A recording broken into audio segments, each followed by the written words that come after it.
Bom dia, boa tarde ou boa noite, conforme seja o horário que estejam me ouvindo.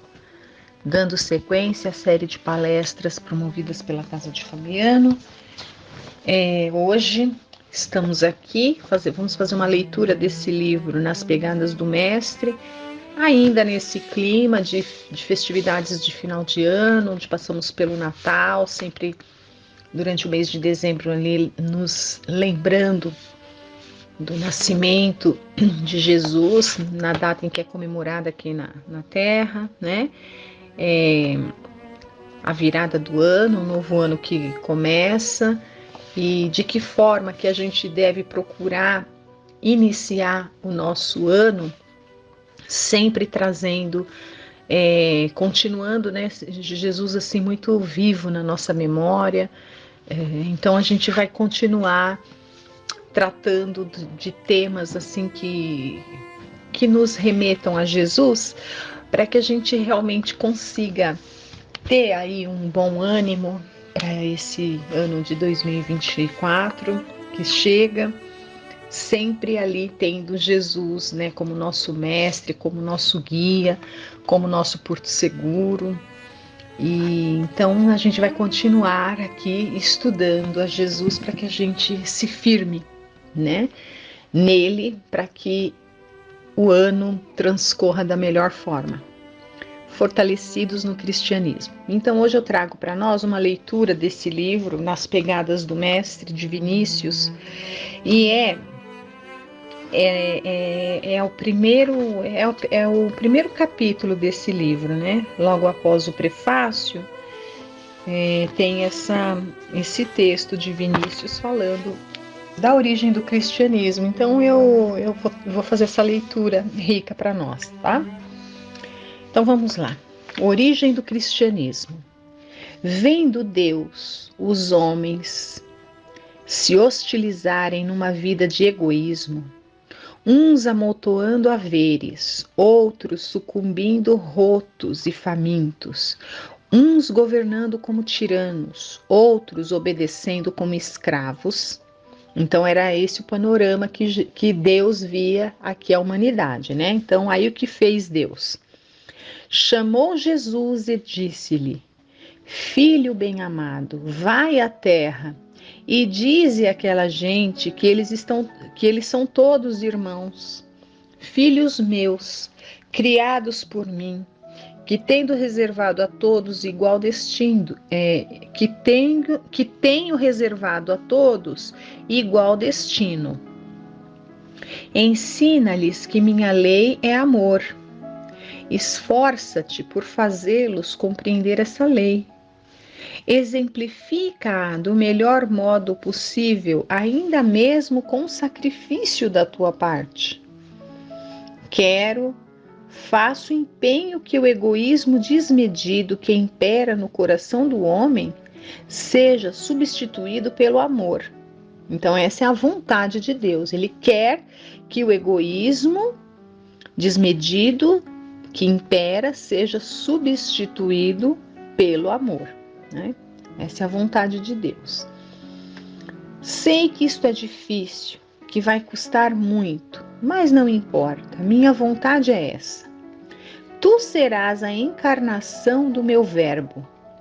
Falarás aos homens, instruí-los-ás no conhecimento desta verdade. Eu serei contigo. Por isso que Jesus dizia, eu e o Pai somos um, né? Por causa dessa comunhão de pensamento que existia e existe entre ambos. Jesus, filho dileto e obediente, ouviu a palavra do Pai, saturou-se dela e, compenetrado da missão que recebera, veio ao mundo. O que significa, né? Saturou-se dela. O que é alguma coisa saturada, né? É cheio de, né? É muito cheio de alguma coisa. Então, quando está dizendo aqui que Jesus saturou-se, né, da palavra do Pai, quer dizer que é essa coisa da comunhão mesmo, né? Ele e o Pai somos um. Ou seja, não é que são um no sentido que são a mesma pessoa, Mas é que eles estão tão conjugados, eles têm tanta intimidade que é como se um conhece o fundo do pensamento do outro, né? São íntimos, muito íntimos. Então, quando a gente está saturado de alguma coisa, no sentido pejorativo, é no sentido de que estamos cheios, né?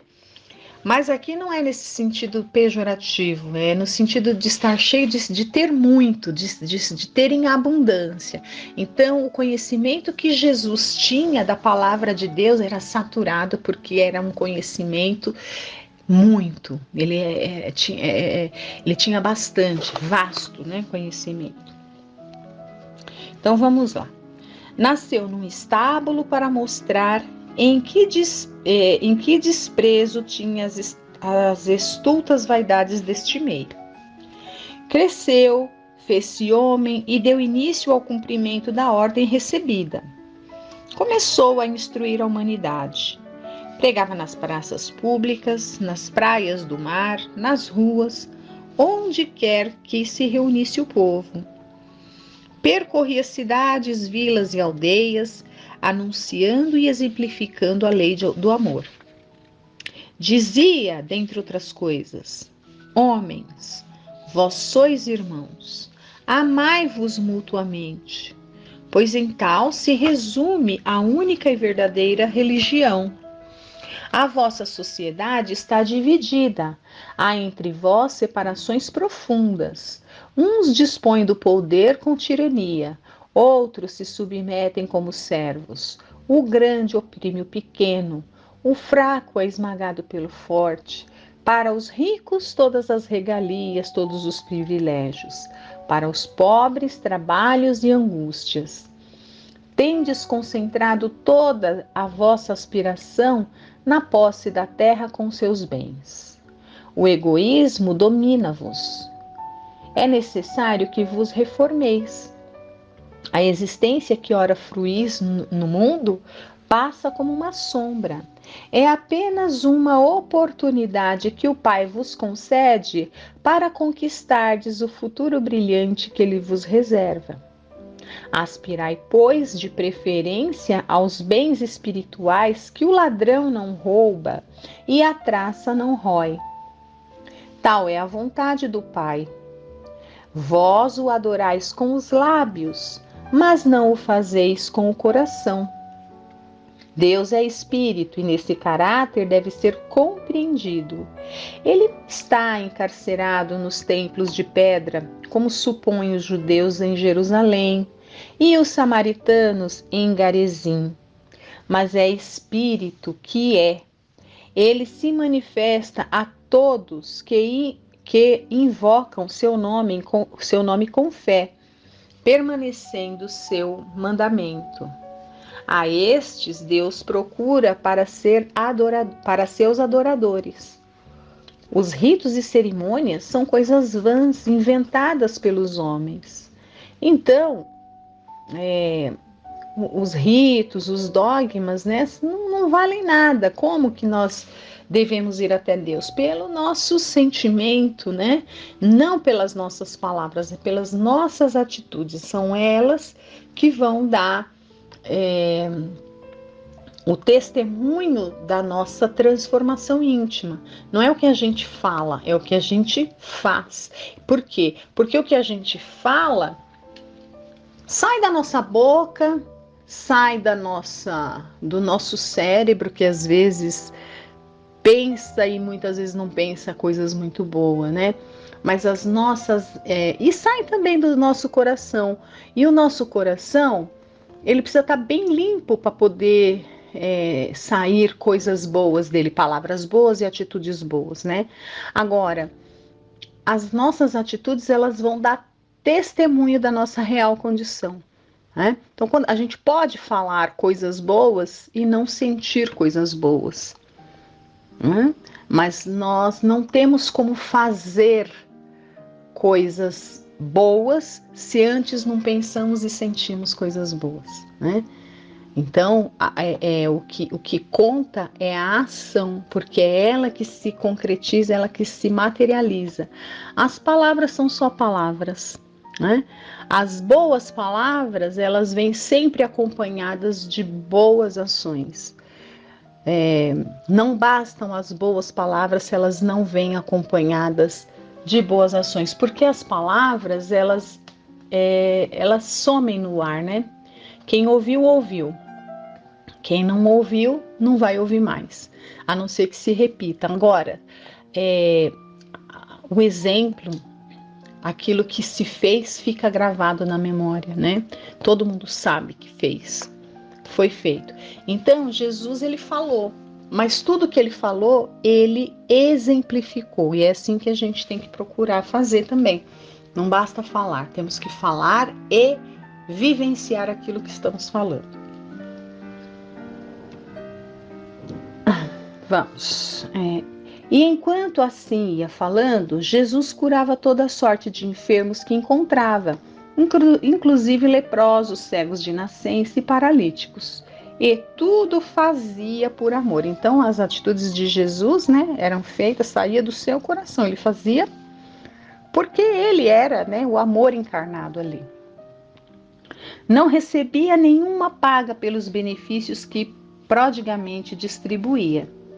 O povo escutava-o com avidez, sorvendo a largos haustos as boas novas que ele anunciava, pois até então jamais alguém pregara semelhante doutrina de amor e de igualdade. Grande já era o número dos que o seguiam e propagavam seus feitos. O clero e as autoridades começaram a inquietar-se, vendo na doutrina de Jesus um perigo para as instituições vigentes e particularmente para os privilégios que desfrutavam os representantes do Estado e da Igreja. Os dois poderes, o temporal e o espiritual, resolveram agir em defesa dos seus mútuos interesses seriamente ameaçados. Então, o materialismo quer reagir, né, contra essa revolução espiritual que estava ocorrendo. Trataram desde logo de prender Jesus. Então, os poderosos, aqueles que tinham suas vaidades, aqueles que dominavam, né, como a gente viu aqui, pela força, pela subjugação, eles não queriam perder essa suposta vantagem, né? Aqueles que espizinhavam, aqueles que se julgavam melhor que os outros, aqueles que se prevaleciam da sua condição, do seu conhecimento, da sua posição de destaque na sociedade, né? Esses não queriam ouvir falar, obviamente, de igualdade. Então, eles trataram logo de prender Jesus, né? Antes, porém, de o fazer, prepararam o ânimo do povo, dizendo: o Nazareno é um impostor, inimigo da igreja e de César. Todos os prodígios que faz é por influência de Beelzebu. O Beelzebu aqui era uma forma como eles acreditavam ali de uma entidade maligna, né? Naquele tempo. É um blasfemo, um herege, que nem sequer guarda a tradição de nossos pais, legada por Moisés. Sugestionado, o povo ignorante, restava consumar-se o delito. Prenderam o enviado de Deus e levaram-no ao sinédrio. Ali os sacerdotes o interrogaram e acerbamente o acusaram. Jesus calara. É indispensável que morra, concluíram por unanimidade. Levemo-lo a Pilatos para que ele, na qualidade de representante de César, lavre a sentença. E conduziram-no sob chufas e apupadas até o palácio do preposto de César. Pilatos recebeu a embaixada e interpelou o pseudo-criminoso. Achou-o inocente. Voltando-se então para os seus acusadores, disse: não vejo neste homem crime algum. Proponho que seja absolvido. Nunca, bradaram em coro os sacerdotes, os escribas e os fariseus. Preferimos perdoar a Barrabás, o homicida. Quanto ao Nazareno, queremos que seja crucificado. É amotinador, é blasfemo, é endemoniado, é louco. cura doentes de graça, nivela senhores e escravos, nobres e plebeus, diz que deve renunciar às riquezas, que todos os homens são filhos de Deus, que a religião é amor, ou seja, ele dizia tudo contrário daquilo que esses religiosos viviam e praticavam, né? Mas eu não vejo nele crime algum, obtemperou o procônsul romano. Se não crucificares o Nazareno, retrucou o poviléu, instigado pelos sacerdotes, não és amigo de César, pois só a ele temos como rei. E Jesus diz ser rei. Lavra a sentença. Do contrário, apelamos para César. Pilatos, acobardado, ou seja, acovardado pela ameaça, entregou Jesus para ser crucificado. Então, naquela entre ele e eu, melhor ele, antes ele do que eu, mesmo sabendo que ele era inocente, E crucificaram-no, ladeado por ladrões. Antes, porém, de Jesus exalar o derradeiro suspiro, voltou-se para umas mulheres piedosas e alguns discípulos fiéis que choravam ao pé da cruz e disse: Não vos entristeçais, eu não vos deixarei órfãos, mas voltarei a vós. E levantando os olhos para o céu, acrescentou: Pai, cumpri o teu mandamento. Fui até o sacrifício. Traguei até a última gota o cálice da amargura. Os homens deste mundo são maus. Contudo, eu imploro para eles o teu perdão, porque também são ignorantes, não sabem o que fazem. Julgam que podem contrariar os teus desígnios, executando-me a mim, que fui o intérprete da tua palavra. Eu sei que tu farás prevalecer a tua soberana vontade, e continuarei ao teu lado, agindo sob o teu influxo, e comigo aqueles que tu me deste. Assim, dia menos dia, a luz vencerá assim, mais dia menos dia, a luz vencerá as trevas, a liberdade se oporá à escravidão. A justiça destronará a tirania, e ao reinado do egoísmo sucederá o reinado do amor. Passarão o céu e a terra, mas a tua palavra não passará. Recebe, Pai, o meu espírito. Lindo, o texto de Vinícius, falando aqui sobre a origem do cristianismo, Então, a origem é essa. A origem é a própria vinda de Jesus, tendo tido essa vida, Essa vida de exemplificação que foi levado muito a mal, porque contradizia, porque batia de frente com os interesses egoísticos, vaidosos, daqueles fariseus, e daquela classe, os escribas e os fariseus da época, que eram aqueles orgulhosos, e em todas as épocas eles existem, Então ali é uma característica mesmo, é um traço da condição moral, de cada pessoa. Hoje em dia não está dividido nesses grupos, mas a gente observa, as pessoas aí que são consumidas pela vaidade, pelo egoísmo, pelo desdém das coisas de Deus, que vem do alto, que se opõem completamente, que defendem aquilo que para eles brilha como ouro, seja o seu poder temporário, seja a sua condição privilegiada temporária, que eles julgam que vai ser eterno, julgam que esses supostos benefícios que eles estão desfrutando no momento, na encarnação, por desconhecimento da vida futura, da eternidade, da vida espiritual, acham que aquilo vai ser para sempre, E não querem se desapegar. Então, esses sempre existiam na época de Jesus e existem até hoje, Então, o cristianismo surgiu com a própria vida de Jesus, que veio ali dar o testemunho da verdadeira igualdade, né? E do verdadeiro amor que deve existir entre todas as criaturas, entre todos os homens. Então, enquanto não houverem, enquanto todos os homens não estiverem predispostos, né? Quando falo todos os homens, todo ser humano do planeta Terra, toda a humanidade, de qualquer continente, de qualquer país, de qualquer raça, de qualquer credo, todos, né, não estiverem predispostos a se amarem como irmãos, é sinal que o cristianismo, ou seja, é sinal que o plano de Jesus, que é o plano de Deus, é a vontade de Deus e se fará, né, ainda não está completamente concluído, mas disso ninguém escapará, né? Independentemente se vai se converter ou não ao cristianismo, porque o cristianismo, na verdade, é a lei do amor, né? E para se praticar a lei do amor, não precisa necessariamente ser um cristão, né? Mas, de fato, precisava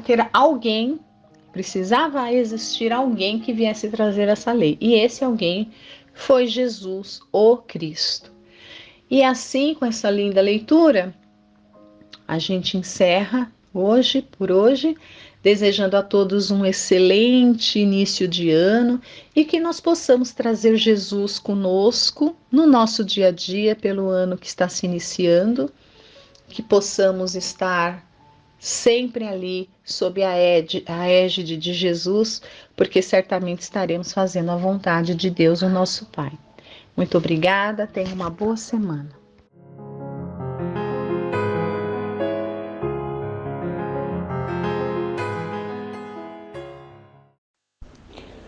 Olá, desejo que todos estejam bem, que tenham tido ótima passagem de ano e que possamos, nesse novo ano, nos renovarmos ainda mais e nos conhecermos melhor e estarmos trabalhando na nossa reforma íntima e no bom convívio com as pessoas. Nós vamos ver hoje um texto do livro Em Busca do Mestre. Foi escrito por Vinícius. E antes eu vou ler um texto que ele colocou, um pedacinho de um texto cujo título é As Parábolas. Ele vai falar das parábolas, de uma maneira geral. Então, olha, parábola é uma história encerrando certa moralidade que deve ser destrinçada do enredo. Jesus utilizava-se desse meio para ensinar. É um processo pedagógico de relevância porque obriga o estudante a fazer uso do raciocínio. Uma de nossas aprendizes empregou certa figura elucidativa, bem interessante, a propósito desse assunto, a qual passamos a reproduzir. O avô ensinava o evangelho aos seus netos. Chamando a atenção de um deles, perguntou-lhe: "O que vês na parede da frente?" "Vejo uma sombra", retrucou o interpelado. E você continuou o velho instrutor, dirigindo-se a outra criança. É um cachorro, distingo a cabeça, o corpo e a cauda." Em seguida, um terceiro acrescenta: "É cachorro policial. Veja o formato e a posição das orelhas." Concluiu então o avô: "É isso mesmo. Um de vocês apenas viu a sombra projetada na parede pela estatueta de cerâmica que aqui está sobre a mesa. Outro distinguiu que era um cachorro. Outro, finalmente, ajuntou que se tratava de um cachorro policial." Então, as parábolas são assim. Uns dizem que são historietas, outros que são casos interessantes cujo enredo prende a atenção. Finalmente, outros descobrem a moralidade ou ensinamento que a narrativa oculta em suas entrelinhas. E é com esse objetivo que nós vamos ver agora a parábola dos trabalhadores das diversas horas do dia, que está aqui no texto Em Busca do Mestre, escrita por Vinícius. O reino dos céus é semelhante a um proprietário que saiu pela manhã a assalariar trabalhadores para a sua vinha.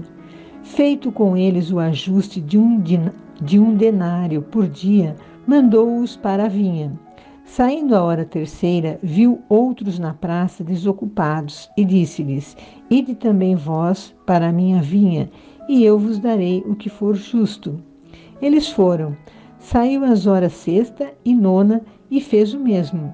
Finalmente, indo à praça, à hora 11ª, e encontrando ali jornaleiros, disse-lhes: Por que estáis todo o dia ociosos?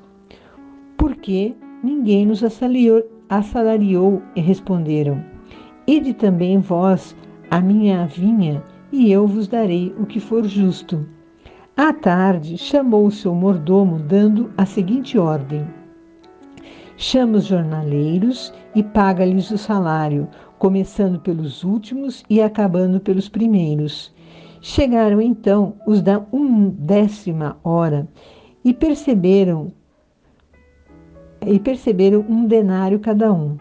Vindo os primeiros, esperavam receber mais, porém, lhes foi dada igual quantia.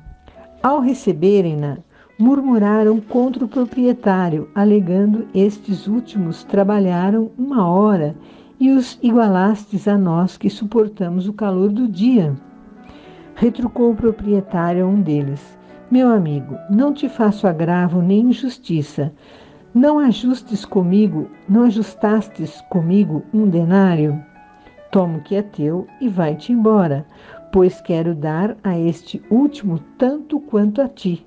Não me é lícito fazer o que me apraz daquilo que é meu? Acaso teu olho é mau porque sou bom? Assim os últimos serão os primeiros e os primeiros os derradeiros, porque últimos são os chamados, mas poucos os escolhidos. A alegoria acima, como aliás toda alegoria, exprime e revela um princípio diferente daquele que literalmente enuncia.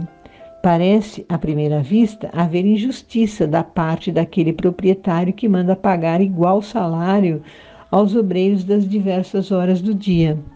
Pois então, como alegam os que iniciaram o labor pela manhã? Será justo pagar o mesmo jornal a nós e aos que entraram às 9, ao meio-dia e até mesmo à 11ª hora? Para entrarmos no mérito do critério em que se baseou o proprietário da vinha, cumpre lembrarmos que a parábola em apreço tem relação com o reino dos céus, isto é, com os meios e processos empregados para a sua conquista. Neste particular, o tempo constitui elemento de somenos importância. A cada um será dado segundo as suas obras, e não segundo o tempo, mais ou menos dilatado, de sua atuação nos arraiais do credo que professa. Assim, pois, se os jornaleiros da hora 9ª e do meio-dia fizeram, pela mesma soma de atividade empregada, tanto como os da manhã, é natural que recebessem o mesmo jornal. Por isso que o proprietário havia prometido dar-lhes o que fosse justo.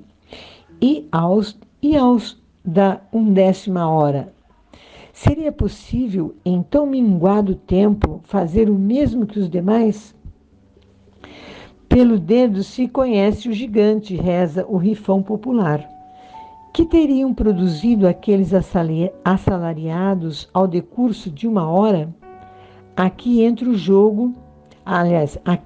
em jogo um fator de sabida importância no que respeita ao merecimento do obreiro, que é a qualidade da obra. Certamente, o pouco que fizeram os da 11ª hora supera tanto em qualidade ao que fizeram os outros em quantidade que os bons olhos do proprietário entenderam ser de justiça, dar-lhes a mesma paga. Em realidade, o que ele viu é que o trabalho destes valia mais que os dos outros, fazendo neste cômputo abstração do fator tempo. A sabedoria da sentença evangélica a cada um será dado segundo as suas obras, abrange dois aspectos distintos, o objetivo e o subjetivo. Somente no conhecimento exato de ambos é possível apurar com acerto e com justiça. Os homens julgam comumente através do prisma objetivo das obras, porque não lhes é dado penetrar no plano subjetivo. Daí a precariedade dos seus juízos e das suas sentenças. Por vezes, há mais estimação nos feitos sem maior importância que nas vultosas obras que impressionam os sentidos. Aquela pobre viúva que lançou no gasofilácio do templo 2 moedinhas de cobre de valor ínfimo, deu mais, disse o intérprete da justiça divina, do que os argentários que ali despejavam moedas de ouro a mancheias. O valor da oferta da viúva é de natureza subjetiva, está no que se não pode ver nem tocar. Porquanto está na intenção e nos motivos com que a oferta foi feita. Está finalmente no sacrifício daquela mulher que se havia privado de tudo que possuía, mesmo do que se achava reservado ao seu sustento. Os olhos humanos não podem medir os valores dessa natureza, mas os do Filho de Deus vão descobri-los nos íntimos recessos da alma humana. Recapitulando, recordemos mais uma vez que a semelhança ora comentada se relaciona ao reino dos céus. Somos todos jornaleiros da vinha do Senhor, que é o planeta onde nos achamos. Cada um age no setor que lhe foi destinado, iniciando o trabalho em horas diversas. O proprietário observa atentamente a maneira como os ceareiros mourejam, julgando o mérito individual, não pelo tempo, nem pelo volume da produção, mas pelo cunho de perfeição imprimido à obra. O bom obreiro tem os olhos fixos no mistério que executa e não nos ponteiros do relógio. Pensa menos na recompensa que no bom acabamento da sua tarefa. O trabalho é santo pela sua mesma natureza e, sobretudo, pela alma do operário nela encarnada.